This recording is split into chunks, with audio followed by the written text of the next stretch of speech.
funds. I'd like to call this February 6th meeting of the Paducah Planning Commission and URDC to order. And if you would invite everyone to join me by standing and reciting the Pledge of Allegiance. I pledge of allegiance to the flag of the United States of America and to the republic for which it stands, one nation, under God, indivisible, with liberty and justice for all. Mr. Summers, would you call the roll, please? Commissioner Benberry. Here. Commissioner Bradford. Here. Commissioner Griffin. Here. Commissioner Morrison. Here. Commissioner Pollard. Here. Commissioner Schramke. Here. Chairman Wade. Here. First item is the approval of the minutes. And Commissioner Morris, I believe you have the motion for that. Yes, sir. I move that the reading of the minutes for January 5th, 2023 be waived and that the minutes of said meeting as prepared by staff be approved as written. Second. Moved and seconded. Any corrections, additions, deletions to said minutes?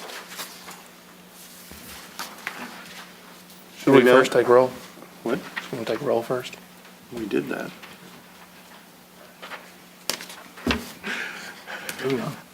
Thank you, Paul. Mr. Summers, will you call the roll on this motion, please? You remember Commissioner all Morrison. Aye. Commissioner Pollard. Aye. Commissioner Schramke. Aye. Commissioner Benberry. Aye. Commissioner Bradford. Aye. Chairman Wade. Aye. Our first petition is a URCDA petition for the roof stabilization grant, and I believe, Ms. Schramke, you have that for us? No, I don't. You don't? You can give it to me. Yeah, sorry. Oh, she Beg your found it. pardon? Okay, good. I was going to scramble. So that's all right. I move that the URCDA approve the utilization of roof stabilization assistance program funds in the amount of $21,645 for roof stabilization at 618-620 Broadway, subject to the work being completed by one of the qualified contractors that bid on the work. Second. Moved and seconded. Any discussion, information? Thank you, Mr. Chairman. This is for 618, 620 Broadway. The request is for roof stabilization assistance. The amount that staff is going to recommend is $21,645, and that is half of the lowest bid submitted by Chambers Roofing.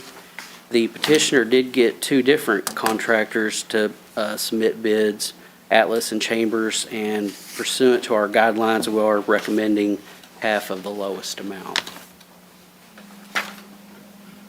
Can you tell us why we didn't get three? That I do not know.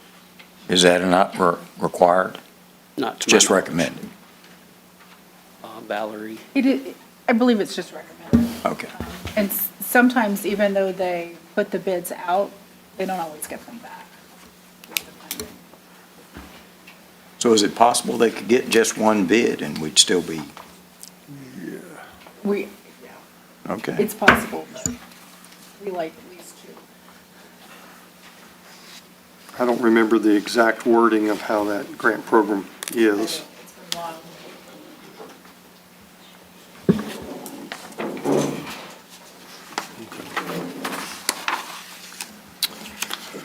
Any other questions? I thought it was interesting last time when we had this come up before us, that the owner can choose which bid, whether it's the higher bid or the lower bid. So it's not necessarily the lowest bid that is chosen all the time. Okay. Well, let's call the roll then. Commissioner Schramke. Aye. Commissioner Benberry. Aye. Commissioner Bradford. Aye. Commissioner Griffin. Aye. Commissioner Morrison. Aye. Commissioner Pollard. Aye. Chairman Wade. Aye. Our next item is a case that we've heard before, bringing back for discussion. Commissioner Bradford, I believe you have that at 800 North 36th Street. I move that this commission adopt a resolution approving the final subdivision of property located at 800 North 36th Street. Second. Moved and seconded. Discussion? Thank you, Mr. Chairman. The Planning Commission, well, with the exception of Commissioner Griffin, has seen this plat before, and it looks basically the same as it did. 14 townhome lots for 7 townhome structures with a little over 3 acres in the back off of West Jefferson for future development. The only comment that staff had on the final plat was to add a note if no sidewalks are proposed. Okay. With a nod from the surveyor, we'll take that into account. Any other questions or comments? Hearing none, would you call the roll, please? Commissioner Bradford. Aye. Commissioner Griffin. Aye. Commissioner Morrison. Aye. Commissioner Pollard. Aye. Commissioner Shramky. Aye. Commissioner Benberry. Aye. Chairman Wade.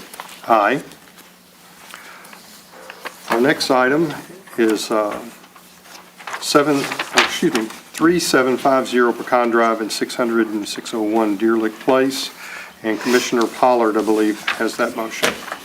I move that this commission adopt a planned unit development for the subdivision known as Terrace Hills to permit smaller side yard setbacks, width requirements, and area requirements for single-family structures.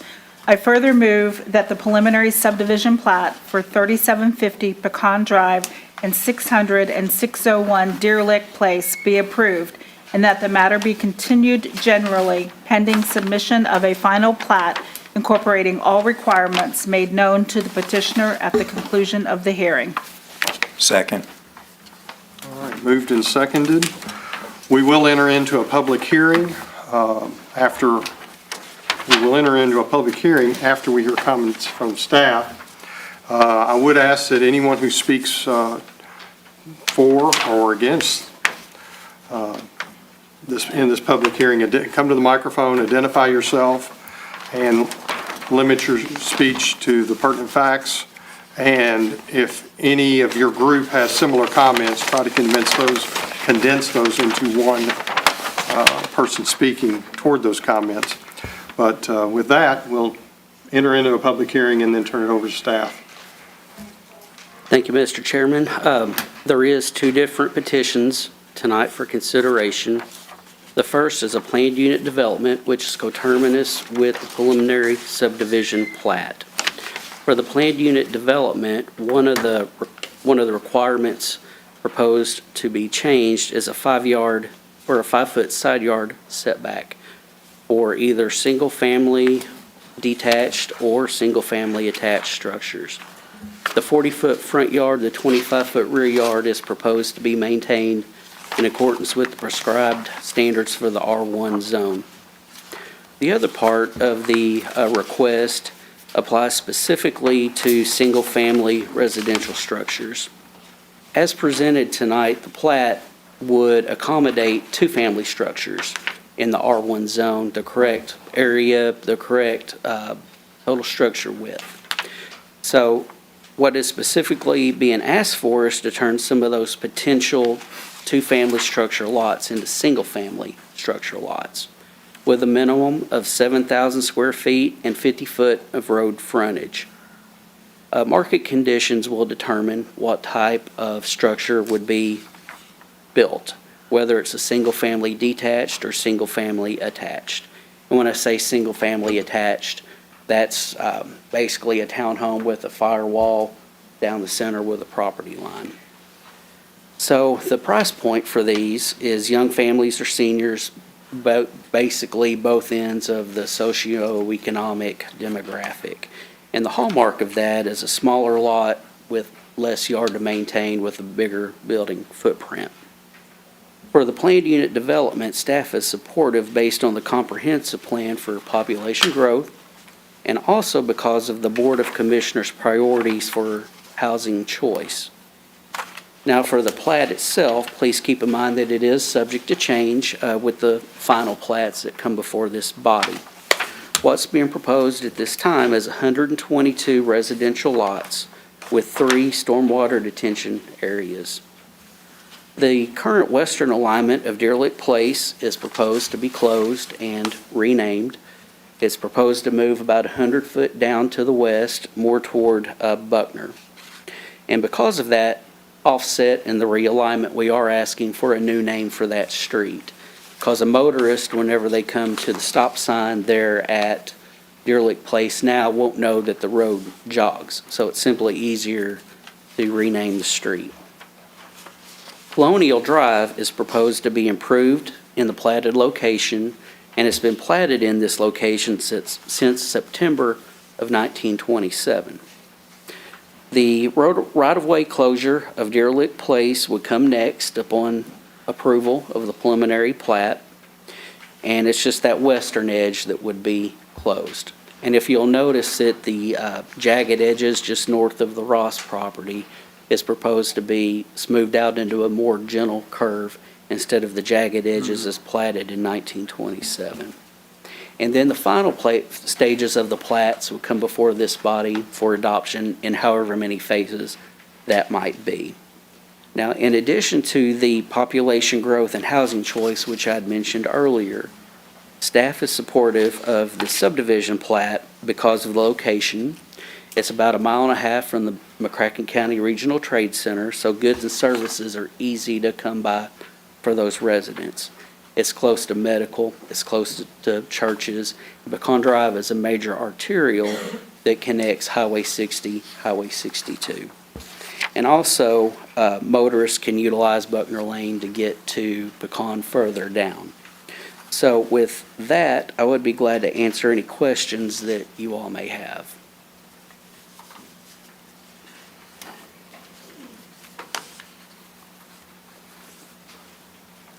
Any on the commission that have any questions?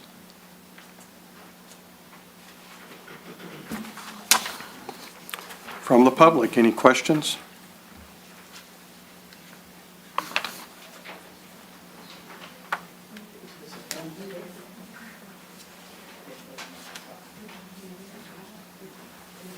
Wendy, is this public comment? Yes, for public comment, if you would come up to the microphone and identify yourself.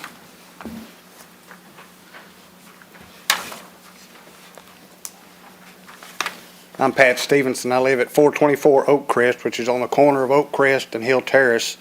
And I just had some simple questions. I'm not necessarily against this because it was going to happen sooner or later, and I'd rather see a development like this than a lot of just apartment buildings and things like that. What are your plans on phasing this, how you're going to build it? When are you going to start your clearing? When's everything going to start? Yeah.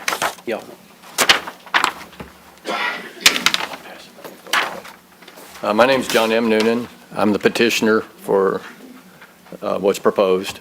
And to answer, good evening, Planning and Zoning Commission. But to answer the question, as far as the phasing, Hill Terrace is the obvious location to get started with the project because there's sewer, water, and there's city road right there. In talking with the city, with the engineer and with Josh in a Kickstart meeting, we kind of reviewed how the site was laid out. We took a look at Hill Terrace and Lindbergh Court, and as we get through this part of the process, once we get into the platting, the next phase, we'll have 3 phases to the project. There'll be a phase 1, which will be along Hill Terrace and around into Lindbergh Court, and then we'll transition into phase 2, which is in between the two, closer to Pecan, and then the last phase would be further west in the property. As far as the time frame to build this out, this is Paducah, Kentucky, okay? And, wishful thinking, we'd love to build the thing quickly and kind of get through it to where, it was maybe a less impact, but what'll basically happen is along Hill Terrace, the goal is for the first year, we hope to build at least 10 duplexes or a mix of duplexes and villas. and each year thereafter is probably a 6-year at the earliest to 8-year project, so 6 years times 20 is 120, almost 122 units. So it'll take some time. And as far as the clearing, with Hill Terrace, we'll probably just do so many lots at a time, clear so many trees, try to get the pads ready, so it's not going to be a mass clearing of the site. We're not going to do that. We're going to try to take our time getting around the site and kind of control what we do with, with what is there. We will take down some trees, but I've been involved with other projects elsewhere, and trees are replanted, and it comes back over time. It is a beautiful piece of property. However, it's like, it is a unique piece of property because of its situation within Paducah. It gives an opportunity. I'm a broker for the area. I have a business here, and we have several agents, and there's other realtors that are in the room right now, and they will tell you there's low inventory with existing product in Paducah and McCracken and the surrounding area. And as far as new home construction, there's very little available that's available to first-time home buyers or even people that are downsizing. So we just think this is just the right spot to come in and kind of transition to, this type of, it seems dense, but this is pretty standard in other markets as far as size. But that gives you, maybe that helps you with the time frame. That's perfect. And will these will be purchased, not rental properties? Well, I can't. Well, I mean, you'll sell them, but you don't know it's going to do what. If you look across the street right now from the property, I know several of those properties are rental properties. We're not building them for that purpose. We'll be building through the property to sell to either an entry-level first-time buyer or somebody sizing down. What if an investor buys her? I don't know who those are most of the time. Okay. But you're developing it. You're Yes, going to sell them. correct. Okay. Cool. That's perfect. Thank you. Thank you. Thank you.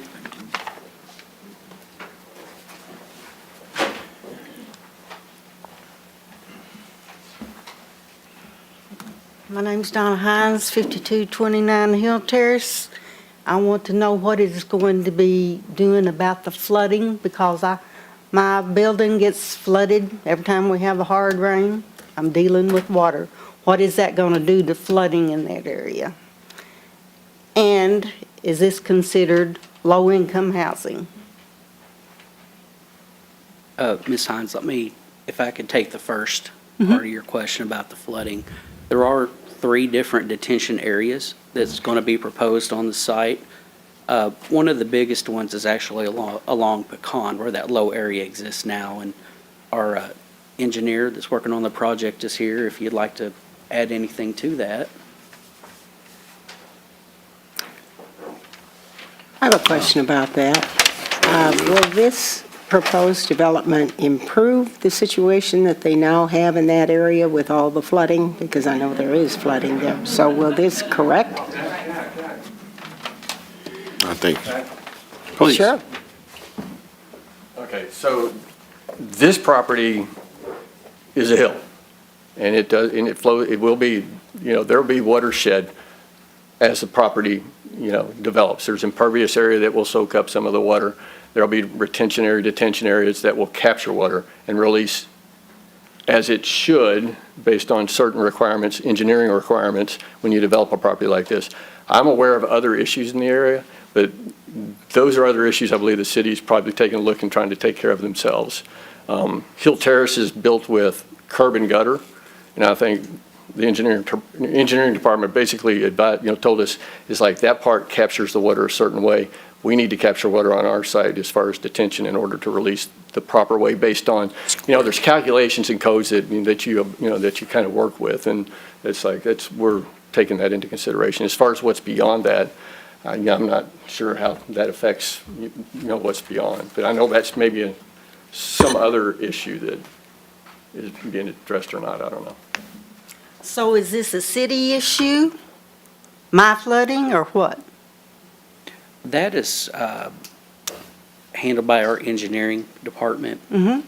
And I would invite you to call our stormwater and drainage engineer, Greg Giebert. He's in our engineering department, but he can answer those specific questions. Okay, because I don't want this to cause me more flooding. Yes, ma'am. Because it's a pain in the butt to have to clean that up every time now. And it was not low-income housing? Rest I guess I should stay up here. Okay, so That's relative. I know who you're talking. the property is being developed so that we can build a product that is affordable for a first-time home buyer. Or it's at a price point to where somebody that may be wanting to move back to town and downsize because they want to come back close to their kids. You know, it's like, to build a new home product in the market today, the price, the cost of material, the cost of labor, just the cost to develop the site, through COVID, it's just huge. And so, as far as all I can say is the type of home and the people that will be purchasing homes in that area will be very consistent with what's there already. No way. So, as far as price point of homes, it's like from a real estate perspective, if a home's available at $250,000, plus or minus, as an entry point into this project, that's an entry-level home right now. It's difficult to get into that. It's difficult to find a home at $250,000. It's difficult to find one at $150,000. In fact, it's like, I know there's realtors in the market that, it's like they go crazy if they find one. But then it's a feeding frenzy, as far as offers. But anyway, we're offering a product for that. We're trying to help somebody to get into a home, and then we're helping somebody get into something that's downsized and something that helps them kind of live the balance of their life. So, But the cost of your home will be fair market value for whatever Yes, that yeah. happens to be at that point in time. yeah, is that the best way? Yes. Will there be any subsidized housing on this No. property? Thank you. No loans or anything for, Pardon me? no loans or anything for introduced or Inducements. grants. No Yeah. inducements Yeah. for purchase. No, I mean, typical financing, whether there's FHA-type financing, people are trying to get that to where they can only put 3% down to get Sure. into a house. So unfortunately, USDA, there's certain parts of Paducah, but Right. yeah. I don't know if I answered. We're just trying to establish that it's not being built specifically for, For that target. yes. Okay. Nope. I think we Not have that that someone would be else. wrong if it was, but Right. Don't go far. Yeah, well, Hi, I'm Courtney Leneve. I live at 290 Springwell Lane.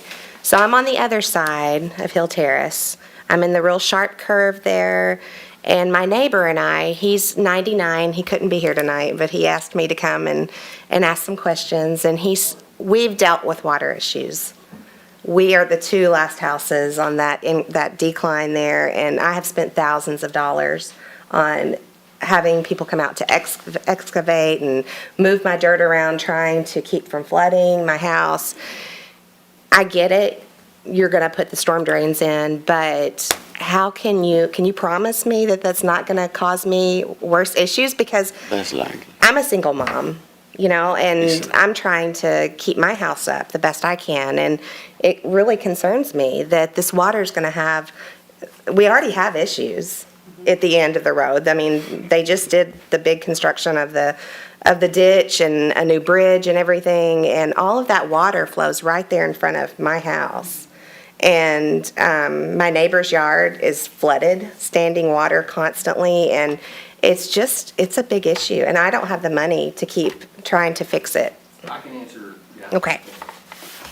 So when you design a site like this and engineer it, the streets capture most of the water and direct it to the detention, correct? Correct. Okay, so the lots sitting on the street, they have a specific pitch to the road, so when they're built, they're pitching towards the road that we're working with. It's like, it's set up in a way so that they're not pitched back or pitched in a different direction to where maybe the water that is associated with the site doesn't affect somebody else's property. So that's an engineering thing as far as how we lay out the property.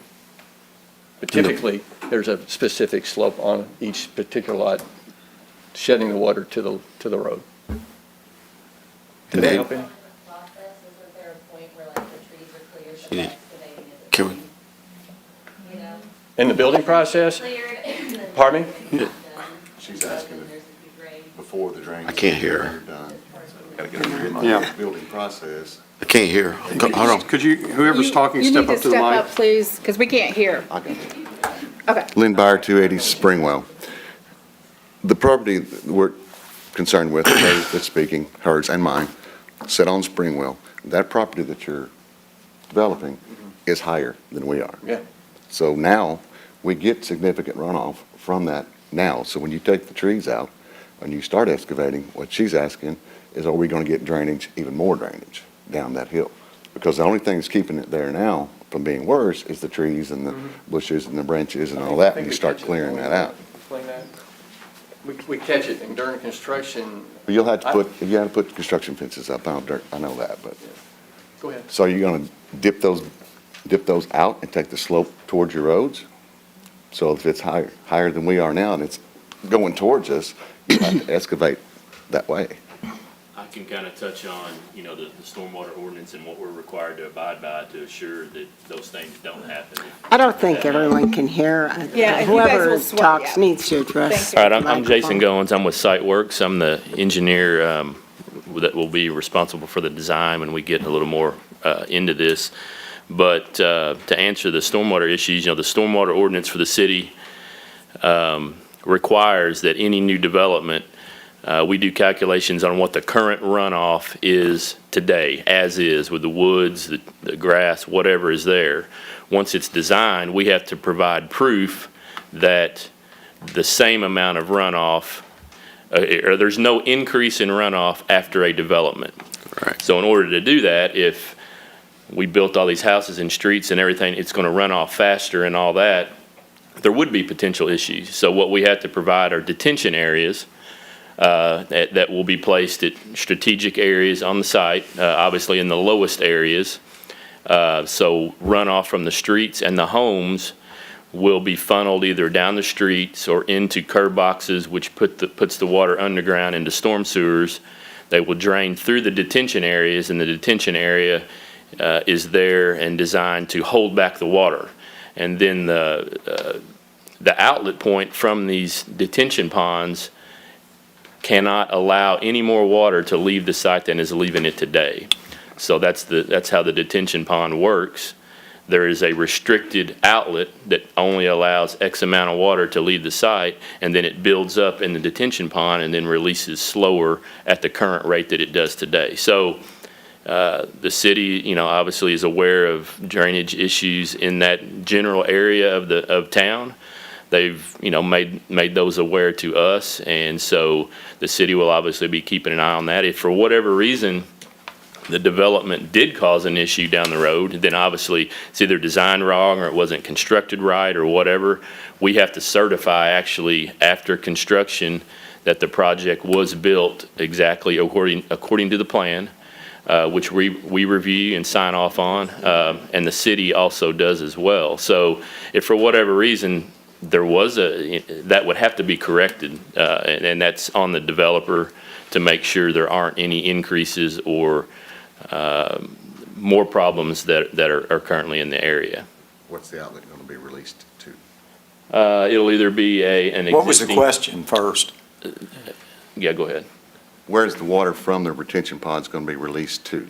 More than likely into an existing storm sewer, whether, say, for example, the first detention area that will be built will be down along Pecan, that's the low area. The outlet there will probably connect to an existing underground storm sewer that goes along Pecan. That's where I'm thinking right now. But Mr. Goins, it can only be released at so many gallons per hour. That's correct. It has to hold it so it doesn't just. Unless it's just a catastrophic rain, and then it flows as fast as it wants to, and you can't stop it. If the pond were to overtop, yes. So we have to design to the 100 100-year years, storm event. that's correct. And then so if we get something greater than the 100-year storm event, it could potentially overtop the pond and be out in the streets. But at that point, we're probably, the streets are going to be flooded anyway. And just to be clear, in Phase 1, as Mr. Noonan was describing, that will be done. Correct. We'll have to have detention for any the minimum threshold is when you build over 10,000 square feet of impervious area, whether that's street, driveway, a roof, whatever that may be, at that point, you have to provide detention. So you could say you build 1 or 2 duplexes, and if that's under 10,000 square feet, I don't know what that math would be, you wouldn't have to have detention per se. But when you're building 10 right there all at once, then definitely the detention or stormwater ordinance would kick in and you would have to provide the detention. Thank you. Okay. Next question would be, have you done a traffic impact study? Josh? And the reason why I say this, all these people sitting back here are all my neighbors in some way or form. Most of them walk up and down that road daily. We do get a lot of cut-through traffic already as it is, with a lot of very fast traffic that shouldn't be. If we get 120 more cars coming up and down through there, what's that going to do to us? Did we do this? Do any? Go ahead. As far as, so it's my understanding you're worried about being at the walkability, correct? On like Walkability based on so the city does require sidewalks, and there will be sidewalks throughout the project, along Hill Terrace, along Lindbergh Court, throughout the middle of the project. There will be sidewalks so that you have the ability to still walk as opposed to. I think the concern is. Well, I'm talking about specific to our project, and as far as the, you're talking about the additional traffic that. There's going to be additional traffic and additional. Well, walk. okay, so I hope I answer this properly, but the current zoning R1, allows for a certain density on the property. We are not exceeding that density. And if I might add too, that our engineering department has reviewed this plat. When I say engineering, that is on that corner of the building, and they handle the rights-of-ways, the alleys, the sidewalks. They are not requiring a traffic study at this time, but any issues that arise from right-of-way or streets, the engineering department would be the correct department to contact. Yeah, I think most of us are worried about the traffic on, say, Springwell and up and down through that area, and all the cut-through traffic down the side roads. I think it'll increase significantly, which is a detriment to all of us here, and also our property values, as far as that goes, and the sanctity of our neighborhood that we have now. And that's what I'm mainly concerned about, but if you could answer any of that, I'd be appreciated. Highway. Anyone else?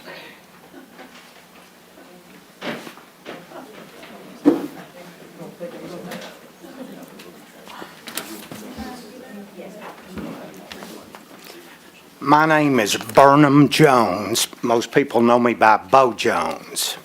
Full disclosure, I was involved in the development of the 13 acres on Hill Terrace from the end of the Ogilvy cul-de-sac to Pecan Drive. That was 13 acres. As we worked with the city, it wasn't a pleasant experience. And the engineering department in the final layout said we have one cul-de-sac in their very core. We had plans for a second cul-de-sac. And the city engineer said, there is no way we're going to allow another cul-de-sac in this neighborhood. I didn't have a problem with it till I walk in here and see that at least one or two cul-de-sacs in the development of this property. The other thing is I consider Mike a friend. I was in the building materials business. He was a customer, and every project that I was in on with him was a very nice project. I'm sure he will do a good job. But the city would not let us vary from any of the R1 setbacks and things. And now I see that we're petitioned to allow Mike to have smaller R1s, which in turn allows him to get a better return on his investment. The city wouldn't let John Berry and I do this, so it's just not right that we developed a neighborhood and then somebody else comes in and continues with a different plan. So I would hope that you all would turn down the setback rules. Now, Mike, you just said that the density's the same as R1? It meets the R1. Based on, the multifamily portion of the R1. Based on the R2, or I'm sorry, based on R1 if it was two-family. Yeah. the density Meets it. would be the Okay, same. so then you're going to allow him to, his setbacks and his side yards to be smaller? Why? Can I explain the setbacks? Let me explain the setback, okay, Bob? Pardon? Can I explain the setback? Sure. Okay. So when we first took a look at the project, we looked at the code. The code allows for 75, in the R1, in the multifamily portion, it allows for a 75-foot wide lot. That's the minimum lot width. The minimum lot size is 12,000 square feet, correct? So you can do a duplex on that 75-foot lot. So when you do a duplex on that lot, you can draw a line down the middle of it. So the resulting lot size is 37.5 feet wide by 100 and whatever it is, 60 feet, whatever it is for that depth for a 75-foot wide lot.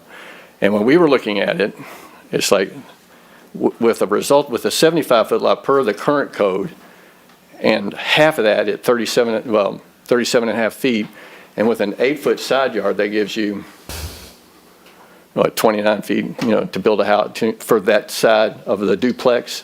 You have a pretty narrow house.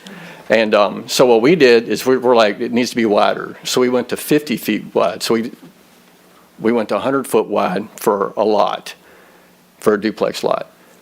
You cut that in half, that's 50 feet by 140 feet deep. That's a 7,000 square foot lot. We went to a wider resulting duplex lot, so that we have enough buildable area to work with. Ending up with a 50-foot wide lot for one half of the duplex, we started looking at previous layouts from years ago. You've seen the plats. And I saw the 50-foot layout for something back in the city had laid out for it, platted across the property in the 1920. And I'm like, well, it's like we could do the whole site in just duplexes, but we didn't think that would be the best use of the property. We felt like, well, maybe we do a mix of taking the duplex lots that ended up at 50 feet and identifying some of those as single-family villas, patio homes, whatever. So, that's where we put in, and that's why we're petitioning as a PUD. We're asking the ability to be able to go in and do those as single-family also. But the only setback, we like the 40-foot front yard setback. You need the 40-foot yard setback, 40-foot setback on the front of these just for parking. People, just for the room. The 25-foot setback stays the same. The only one that changes is the side yard. It goes to 5 feet. Now, this is a standard footprint used not just here in Paducah, not that we're requesting just here in Paducah, but it's a footprint that I'm very familiar with. And you have a product that's built nationally that fits very well on that size, that footprint. That's a standard footprint. We just asked to go to a 5-foot side yard.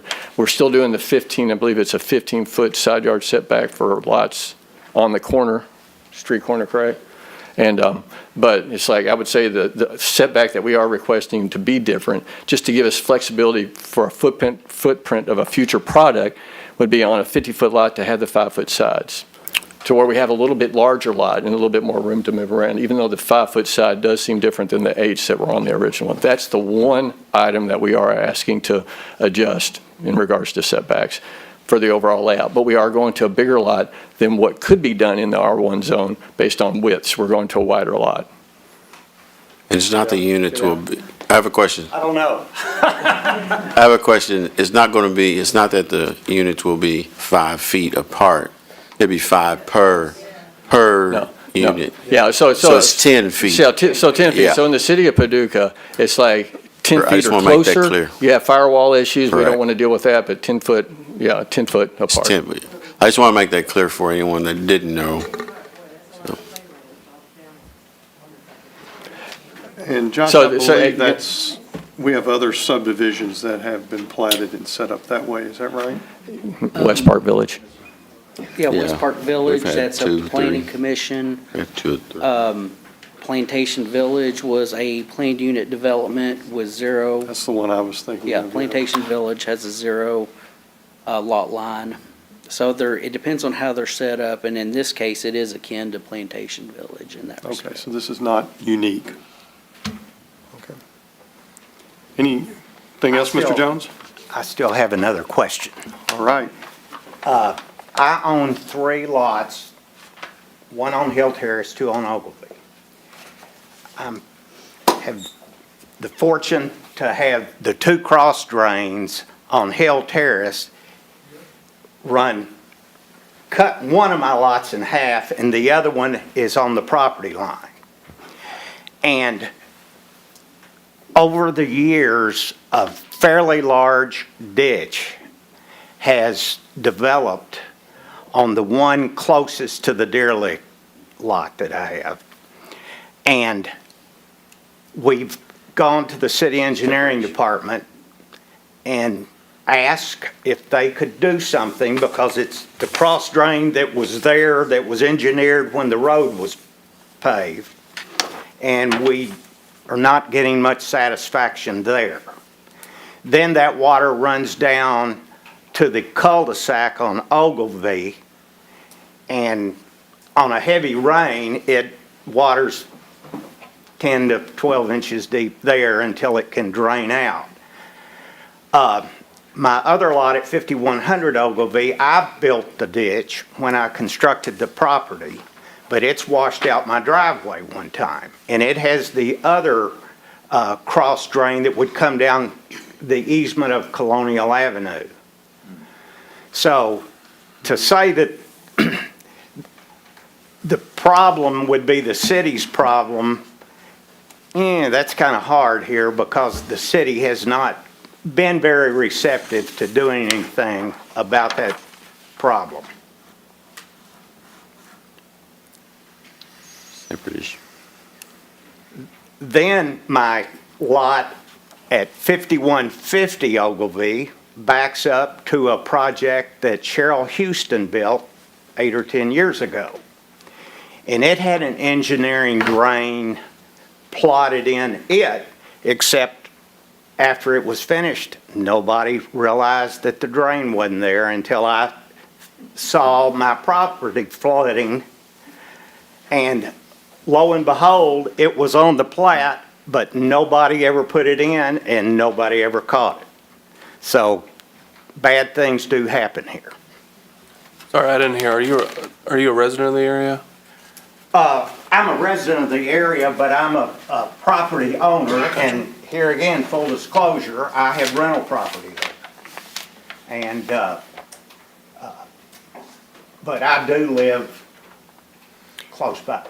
Well, hopefully you're staying in contact with the engineering department Well, for these finally, issues. after several years, the engineering department, I guess, contacted the contractor, and they came in with a little mini track hoe and dug a little ditch, and it has relieved that. But it was on the original plot and was supposed to have been done with the original construction, and nobody caught it.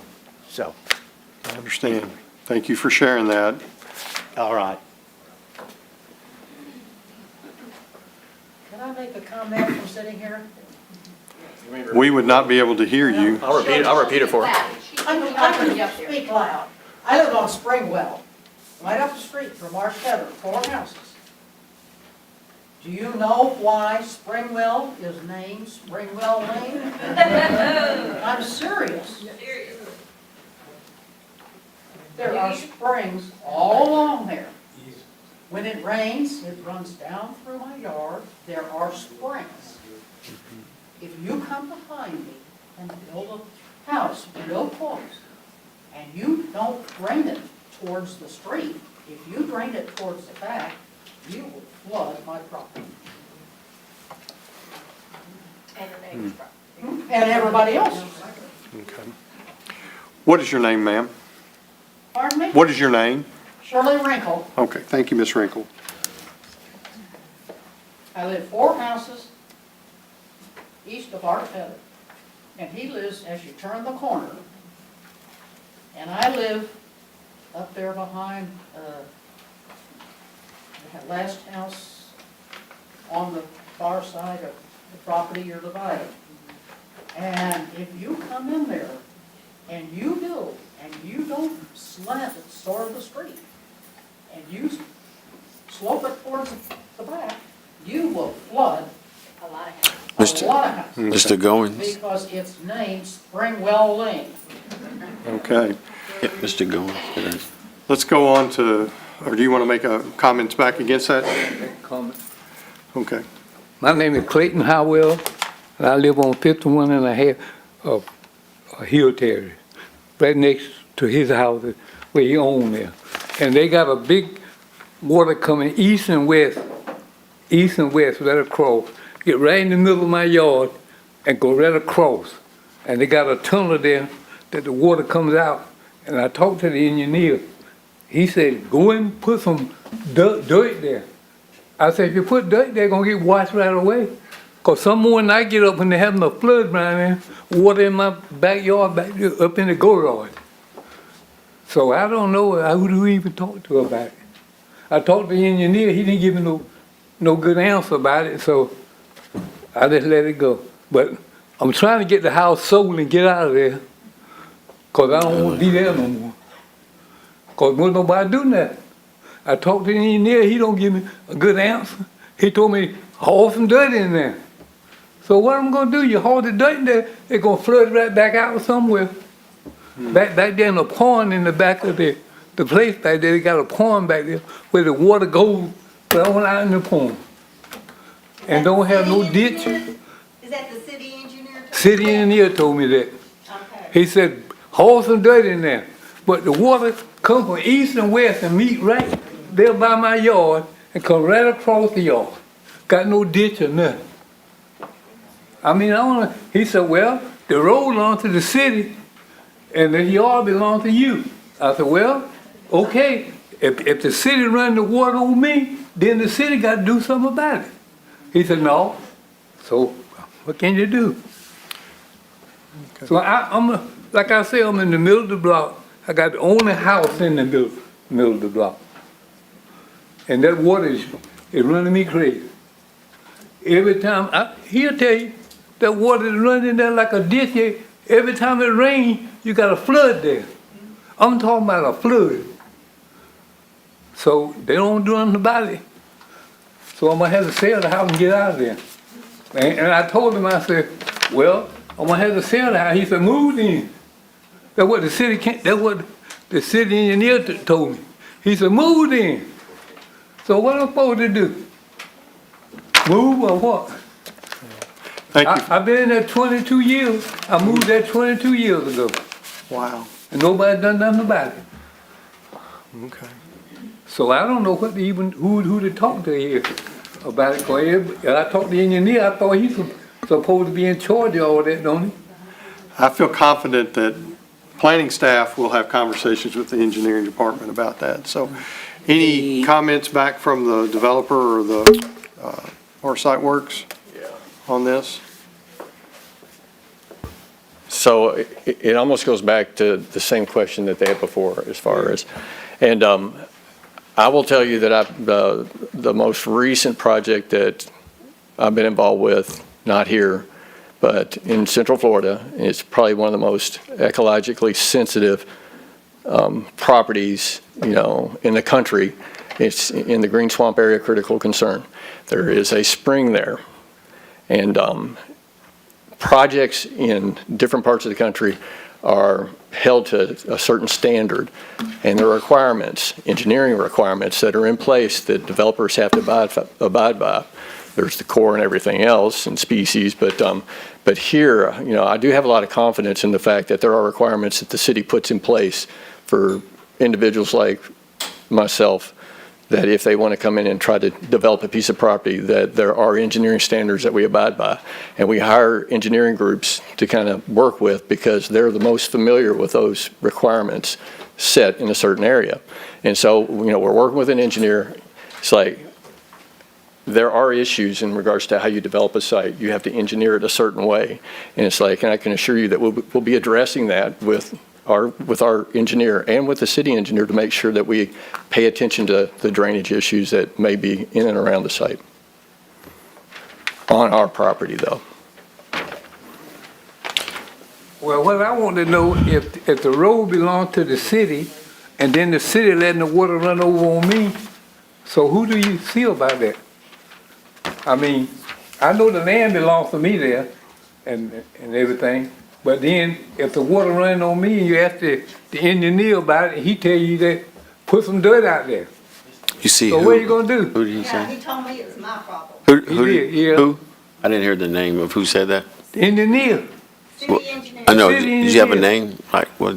Well, I guess everybody, he the only one. Okay. Yeah, he the only I just want to one. make sure we're talking about the Yeah. right person. Yeah, that's what he told me. Put Mr. some Howe. dirt out there and it can wash it right away.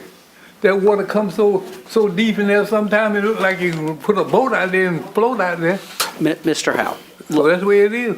let me address a little bit about the stormwater that I've been hearing tonight. We actually have a stormwater drainage engineer on staff.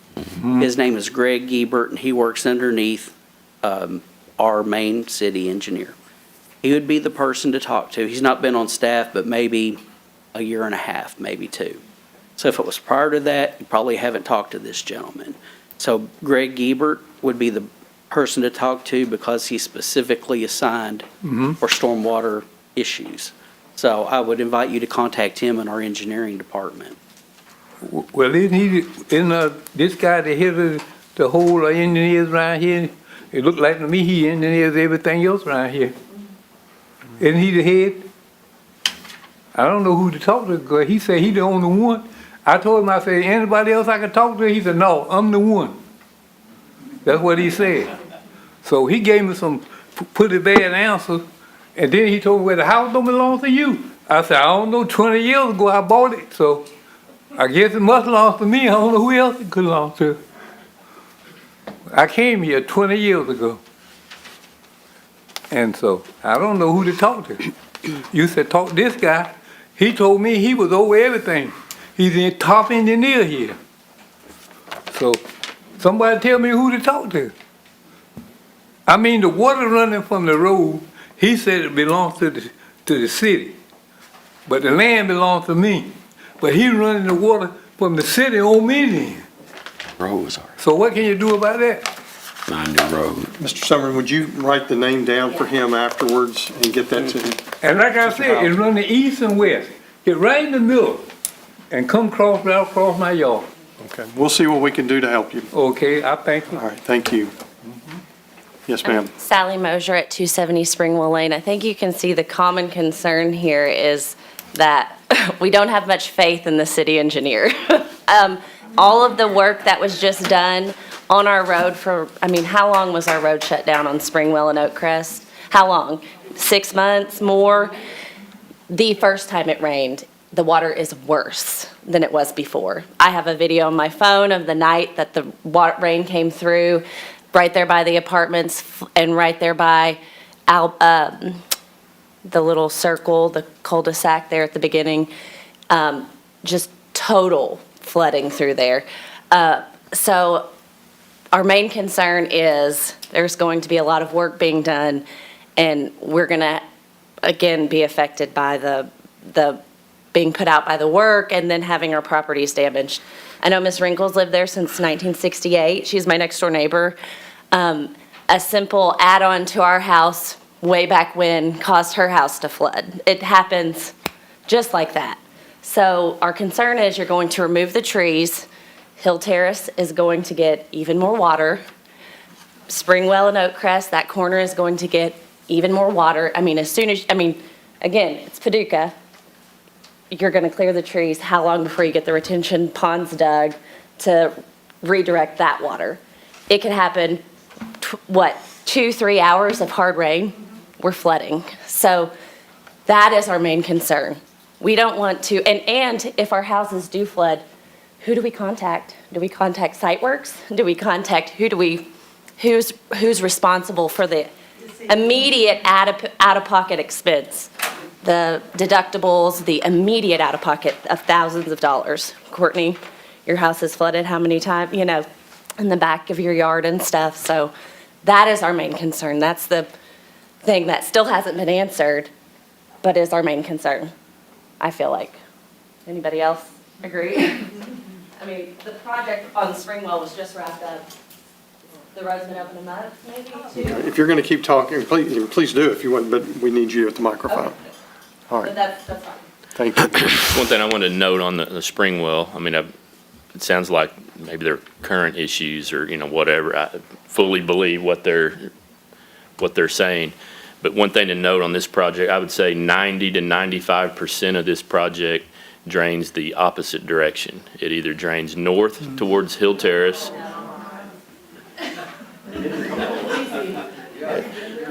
or east towards Pecan. There is a ridge up towards the west part of the property, and there is a section that does drain there towards the homes on Springwell. But again, back to the stormwater ordinance, no neighbors can realize any change in runoff from any development. So again, we have to, as the engineer, we have to ensure that happens. So we have to prepare a design that meets those standards.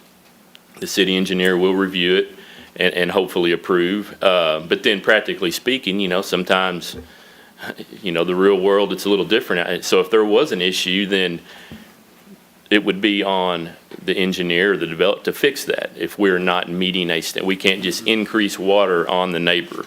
But I mean, we've got elevation contours over the whole site, and like I said, I mean, they're on the plat. And again, 90% at least drains away from Springwell. Mm-hmm. When it gets to Hill Terrace, it drains east towards Pecan. So just wanted to make everybody aware of that.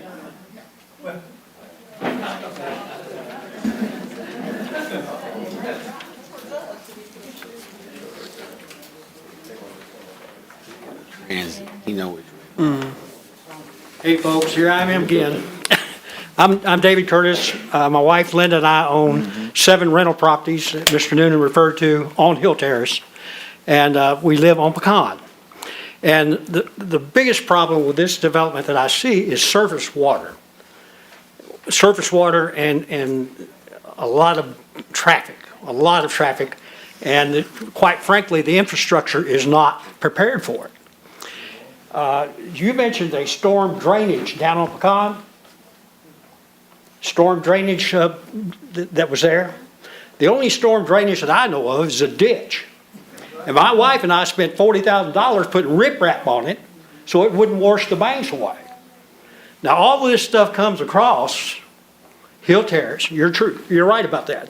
The biggest part of it drains across Hill Terrace onto our properties and down toward that creek. The problem on Springwell is they have drainage and springs. So when you start getting water seep into the ground there, you have additional flow there. So my question is, are we going to require infrastructure improvements here? If not, what they're talking about, these retention ponds won't hold it. We've already seen that on Springwell. This big tank they put up, a big ditch they dug, and one thing and another. You got to put a boat in there and kayak all the way down to Pecan. So, and one other thing, while I'm thinking about it, Mr. Noonan, this was starter homes. If you think you can put a starter home in there for $250,000, I'm not sure that really fits the neighborhood. That just doesn't fit the nature of the neighborhood that it's in right now. But that's for this board to determine. I have heard some skeptical remarks about city engineering. I don't have any problem with Rick. I don't have any problem with the engineering department. All I know is I don't want the same people that counted the parking lot to come out here and look at the drainage problem. That's all I've got.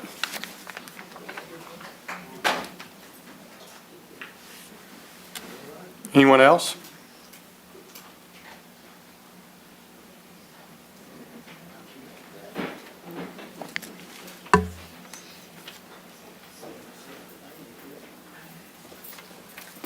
Hi, I'm Lisa Humphrey. I don't have any questions about water. I just want to know what's going to go where. Do you know that? Like duplexes? Do you know? I live on 245 Colonial. I'd like to know where the duplexes are going to be, where the houses are going to be. I think I can answer that. So the way we designed this is to where there would be some flexibility in whether or not there would be a duplex or a single-family home. Okay, so you don't- Okay, so it's laid out like along Hill Terrace. I mean, we can go through there and do duplexes, but it may be that we intertwine some of the patio Single-family homes, homes and single-family, that? whatever. Okay. So, but still falling within the 50-foot Okay. regimen that we have down through there. So houses would need more square footage though, right? A single-family home would need more? How do you mean? You were so- talking about 7,000 square feet a while ago? No, 7,000 square feet is the footprint for the lot that the ultimate unit that gets sold sits on.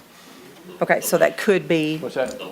The land. Yes, right, The land, right, yes. yes. So that's not necessarily a duplex, that is, Well, you're allowing- so Josh.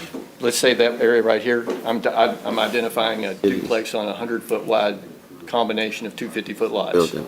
It's like, each one of those lots is 7,000 square feet. Irregardless, it's the lot size is only 7,000 square feet. Oh, okay. The footprint of the house on that lot may vary a little bit, but it still Okay. stays within the Okay. building setback lines that are required. and there's going to be 3 phases. The first phase will be the section right off Hill Terrace, headed to Portions, one yeah, Lynn. along Hill Terrace and Lindbergh Court. And That'll Lindbergh, okay. probably be the first one, because that's where most infrastructure is. Do you know if you'll keep the 2 lanes on the Lindbergh? Oh, yeah, with the boulevard? Yes. Yes. Okay. That's my main questions.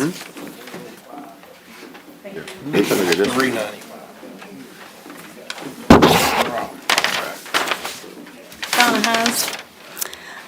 My thought is that now that a lot of this is a city problem. Is that correct? With the drains, the water? Is that right? Mr. Wade, We're not engineers. I don't know how to answer that for you. Josh, We're having Is that the way everyone sees it? I don't see. I appreciate your comment, but that's not something we would take into advisement. Who would that be? That would be the city engineers department and stormwater. The mayor, Who's above the city? the mayor, The mayor, Mayor. Yes. The city commission, manager, city manager, mayor. commission. city manager, the commissioner. Our focus tonight is a public hearing about the proposals for a roughly 120-unit subdivision of single-family residence and townhomes, duplexes perhaps, there on Hill Terrace. So any other, as a part of this public hearing, any other comments? You know, what I've noticed, my very first comment in this was the existing water problem. That has not changed. I believe that most of you are here because of an existing water problem. And I agree with you, it needs to be addressed. But I think you have to go the route of what's available, and that is the city engineer, et cetera, as far as you can go with it to try to get some relief. Josh has the name of the guy that is in charge of the storm sewers, et cetera. I mean, start with him. That's his job. He's designated to do that. It's not our job. I mean, our job is to see if this proposed development would be good for the city of Paducah, for the people of Paducah. But, oh boy, do we sympathize with you with a water problem. I mean, that is a terrible situation, and I hope you find an answer for it. Perhaps in your being here, that'll help find an answer. But that's not our mission. So let's continue. I'm Lois Bell. I live on Hill Terrace. I'm not about the water. It's just about the houses themselves. What size house will this be? How many square feet will these houses be? And what's it going to do to our property values? So, don't be offended by it. Minimum lot size per this zone is 1,200 square feet. That's the minimum, house size. That's the minimum living space square footage in R1 zone. It's like the homes that we're going to build, you know, we have a price point. I can't tell you exactly that type of home because I really don't know where we are right now until the preliminary site plan's approved or not. It's like, you know, if we have a 50-foot wide lot, you know, it's like we have to hit a certain market that we know that's demanded right now. So if the cost to build a home falls within that market. It might be, the home size might be anywhere from 1,400 to 1,600 square feet to larger. But, the cost to build just the 1,400 to 1,600 square foot home, it's like that cost, we're trying to keep it still within a market that's needed right now in the Paducah and McCracken County area.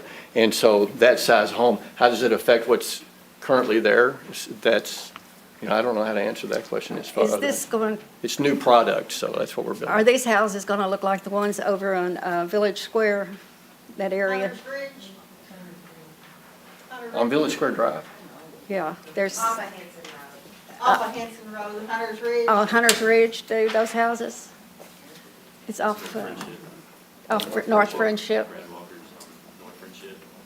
All close to Dean's property. Right there on the corner. I think those houses sell for 200,000, somewhere up in 200,000. Well, it's going to have to sell it there. At that price Will point. they be about like those houses? Excuse me, you're having a I'm sorry. conversation. Sorry, yeah, we're having involved some- in- Thank you for pointing that out. Those houses are probably a little bit wider. They're probably like a 50 or 60 foot wide product, but they're not as deep. Our houses are probably pretty similar in size. We'll just be more narrow up front and deeper, so more of a shotgun, but still pretty comparable, I would say, as far as price point.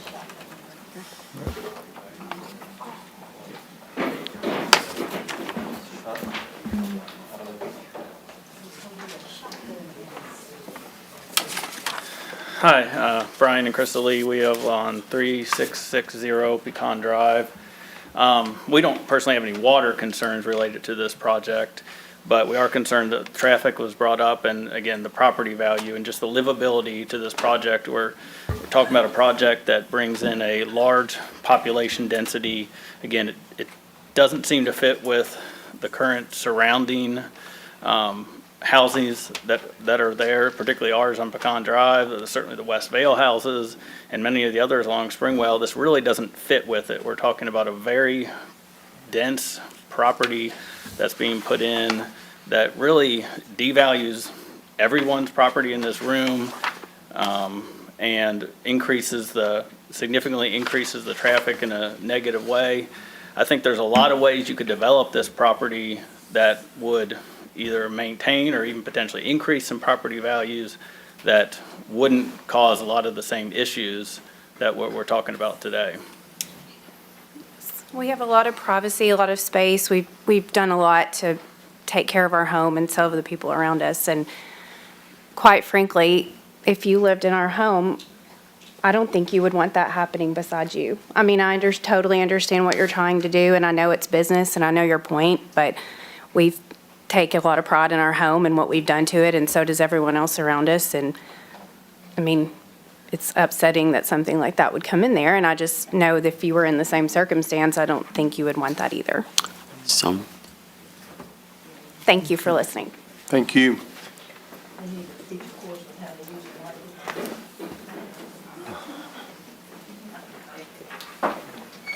Yes, sir. My name is Mike Henderson. My mom lives at 5027 Hill Terrace, and I'm her trustee and power of attorney. And I just wanted a clarification mainly. Now, I understand, Mr. Noonan, you're going to do this in 3 phases. Are you going to start next to Pecan Drive and go east to west with it? In other words,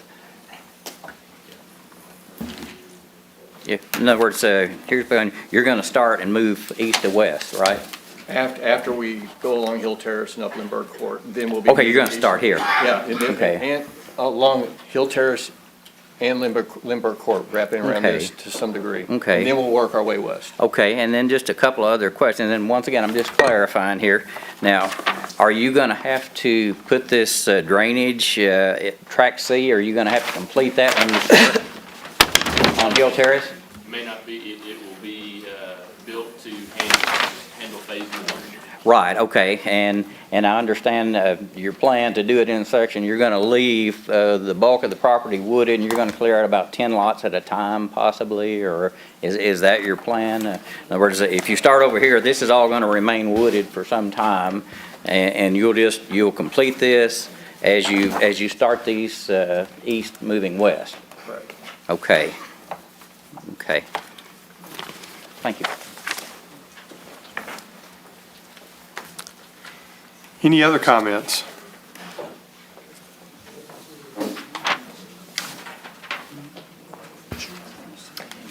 I'm Lee Smith, and I live in Westvale.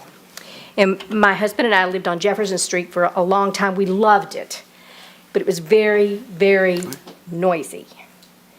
We live where we live now. One of the reasons is because it's a quiet, non-excited neighborhood. Once this project goes in, the noise level, because all the trees are going to be gone, which buffers us from Pecan, which is not busy right now. It's going to be when they build theirs. And the noise level is not just going to affect the people right on Pecan. It's going to affect people for half a mile in each direction.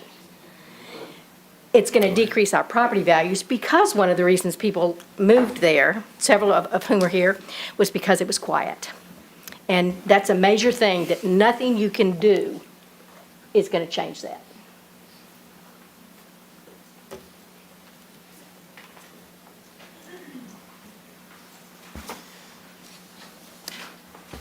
Any other comments before we close the public hearing?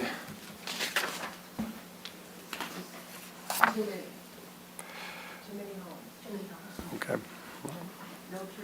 Well, there are comments coming from the audience about too many homes, but they're not directed to the microphone. So with that, then, we'll conclude our public hearing. Then probably should have mentioned at the beginning, the purpose of what we're doing here tonight is to judge the conformance of the proposed subdivision with current zoning ordinance, as well as the comprehensive plan for future growth. And that's what we would be basically judging on at this point.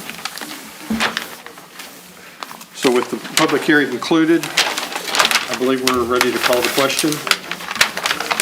Mr. Chairman, would you like for me to give the engineering numbers for Greg for the whole audience? That's fine, if you all would want to write those down. Okay. But I would ask for you to specifically give it to, write it down and give it to Mr. Mr. Okay. For those of you that had mentioned some of the stormwater issues in the neighborhood, our stormwater and drainage engineer, his name is Greg Hebert, and his number is 270-444-8511.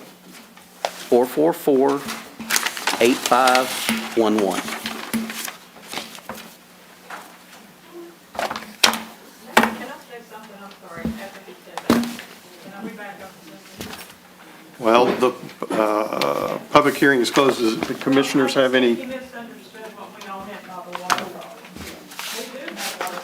Well, first, I need to ask our commissioners, do you have a problem with hearing more additional comments? All right, please step to the microphone if you wish to make those comments. Step to the microphone to make your comments. And identify yourself. My name is Vicki Pittard, and I live in the area, and I understand you're trying to help us with our water problems. And we all have so much water back there, but that's not really what we're complaining about now. This is way too many houses on that property that is going to cause more water problems. And we're all talking about the water problems now, so when they build this and they go by the codes, and then we have water problems, who's going to take care of them then? Because we already have these problems that nobody's doing anything about. So what's going to happen when all these way too many houses on this piece of property are put there? And we're not against, we know this land will be developed, but let's do it in a more appropriate way for the area. Thank you. Okay.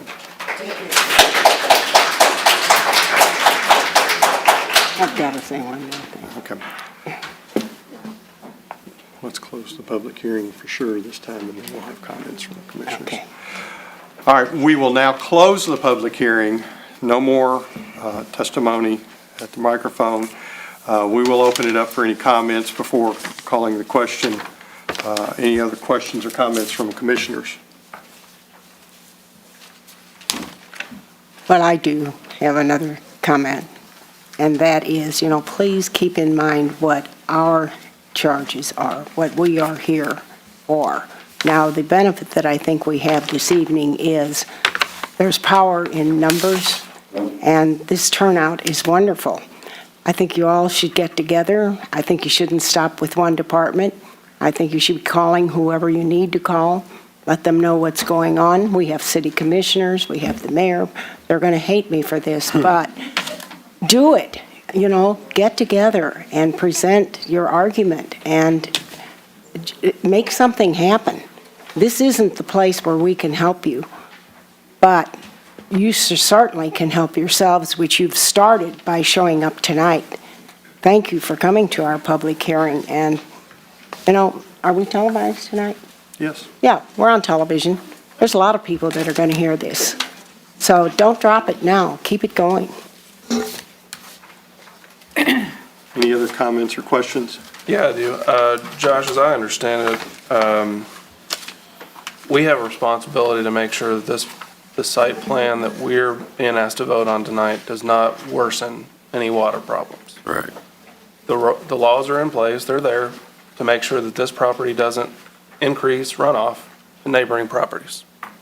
So, for my benefit and for everybody else's benefit, can you give us a little bit of an explanation of how we're assured of that before we vote, that this property will not cause more runoff, the studies that have been done to confirm that?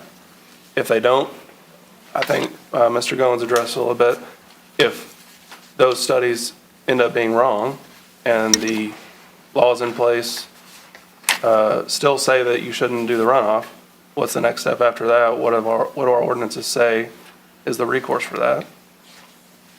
Thank you, Paul. And Thank you, Commissioner Bradford. Whenever each phase is developed, and my understanding is there's going to be 3, each one of those phases has its own stormwater report, which is going to basically tell us how much water is projected to run off that particular site. So whenever each phase is developed, the corresponding detention pond has to catch that water, whatever amount the engineer presents and is accepted by our engineering department. It has to make sure, it's been mentioned several times, that it can't run off any faster or in any more quantity than comes off the property now. Now, if that calculation is wrong and it's an engineering issue that stems from our design professional, that's up to them to fix it and to get somebody out there to fix it. If it's a issue, where somebody mentioned a drainage pipe was missed at some point in the past, then that goes back to our engineering department.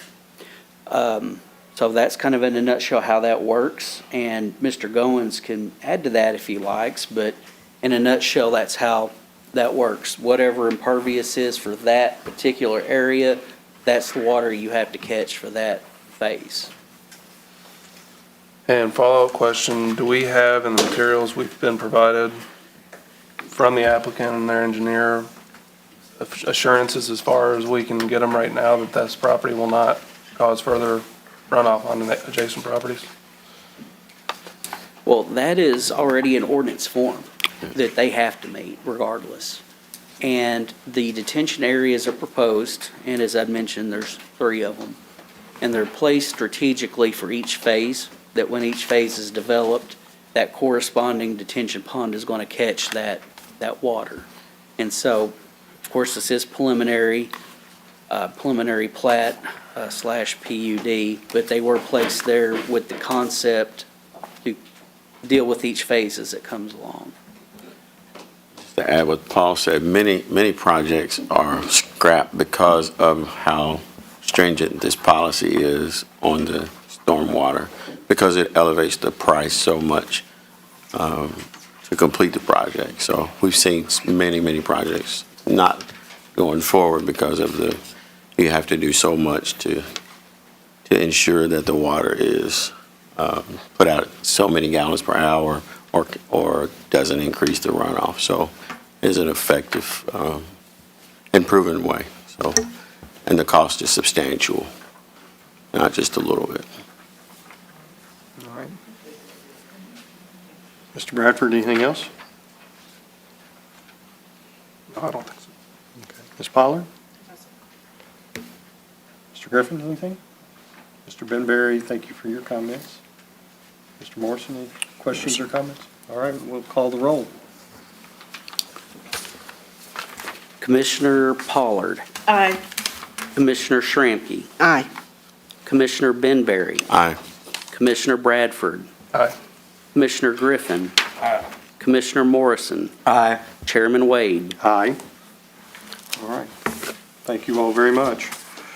Our last item, I believe, is 3150 and 3151 Coleman Road, and Mr. Morrison, I believe you have that? I got it. Oh, Benberry has that. Correct. I didn't mark through when I changed that.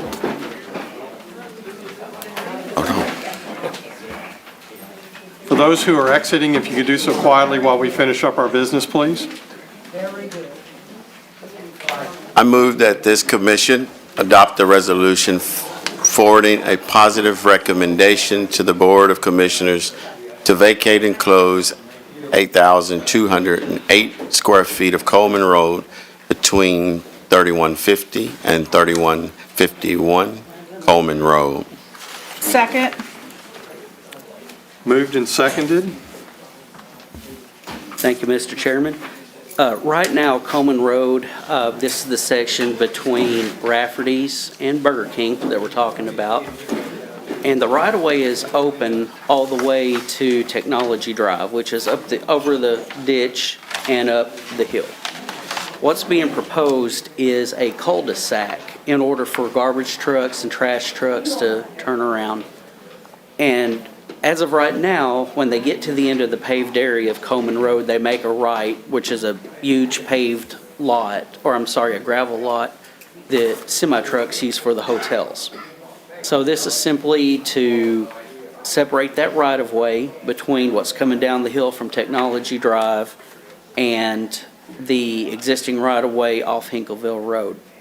Staff did have one comment on the plat, which is to show the southern property line of 49.32 feet to be established, and that is at the bottom of the hill. Staff is forwarding a favorable recommendation based on this because there's adequate radius in that cul-de-sac. And also, overall, it maintains that riparian habitat along the creek and that woodland. And Mr. Goins is here to answer any further questions that you may have.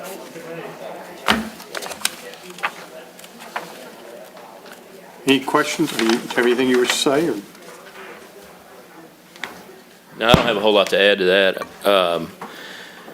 Again, it's just some old right-of-way there that's not being used, and it's really going nowhere. So, the staff here has been pretty favorable for the property owner to close that out. Just give them a little more room to develop, but we need to build the cul-de-sac for vehicles to turn around and whatnot. So everybody seems to be on board, and there is, there will be a little sliver on each side of that cul-de-sac that we're actually creating right away as well on this plat. But I believe it's a better product for what's left there. As I understand it, if an 18-wheeler pulled in there and the cul-de-sac is done, it's going to happen. Will he be able to get out, or she be able to get out? He probably won't like it too much, but Right. but yeah, there will be ways to do it. He'll have to wiggle around the cul-de-sac and back in a driveway probably. He won't be backing back.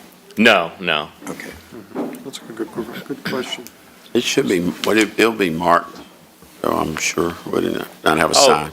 Yeah. Okay. Any other comments or questions? Hearing none, would you call the roll, please? Commissioner Benberry. Aye. Commissioner Bradford. Aye. Commissioner Griffin. Aye. Commissioner Morrison. Aye. Commissioner Pollard. Aye. Commissioner Shramky. Aye. Chairman Wade. Aye. Well, with nothing else, we will stand adjourned at 6:54 with our next meeting, March the 6th, 2023.